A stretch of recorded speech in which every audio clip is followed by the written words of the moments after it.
একসময় ঘূর্ণায়মান পাহাড় এবং সবুজের মাঝখানে অবস্থিত একটি অদ্ভুত ছোট্ট শহরে সেখানে দুটি আত্মা বাস করত যাদের ভাগ্যের অদৃশ্য সুতো আবদ্ধ ছিল।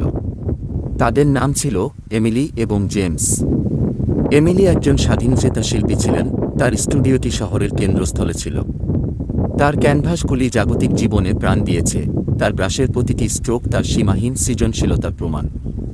তার হাসি জীবনের প্রতি তার আবেগের মতোই সংক্রামক ছিল এবং সে তার হাতাতে তার হৃদয় পরিধান করেছিল। অন্যদিকে জেমস একজন সংরক্ষিত লেখক ছিলেন। শহরের গ্রন্থাগারে শান্ত কোণে সান্ত্বনা খুঁজে পেতেন। তার কলম থেকে শব্দগুলি অনায়াসে প্রবাহিত হয়েছিল, প্রেম এবং আকাঙ্ক্ষার গল্প বুনেছিল যা দূরদূরান্তের পাঠকদের হৃদয় স্পর্শ করেছিল। তার চোখে জ্ঞান এবং দয়ার গভীরতা লুকিয়েছিল, মৃদু স্তব্ধতার আবরণের আড়ালে।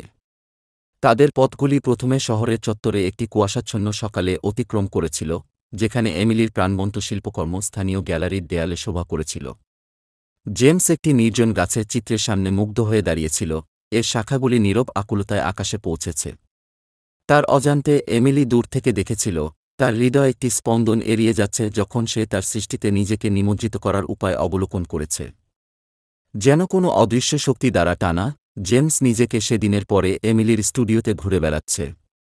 স্টিমিং চায়ের কাপে গল্প এবং স্বপ্ন বিনিময় করার সময় তাদের প্রাথমিক বিস্মৃতা গলে যায়। প্রতিটি ক্ষণস্থায়ী মুহূর্তের সাথে তারা একে অপরের আত্মার নতুন স্তর আবিষ্কার করেছে।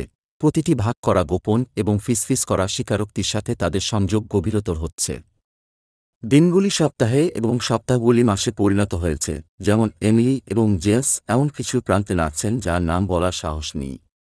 তবুও তাদের মধ্যে অনস্বীকার্য টান প্রতিটি চুরি করা দৃষ্টি এবং দীর্ঘস্থায়ী স্পর্শের শক্তিশালী হয়ে উঠল।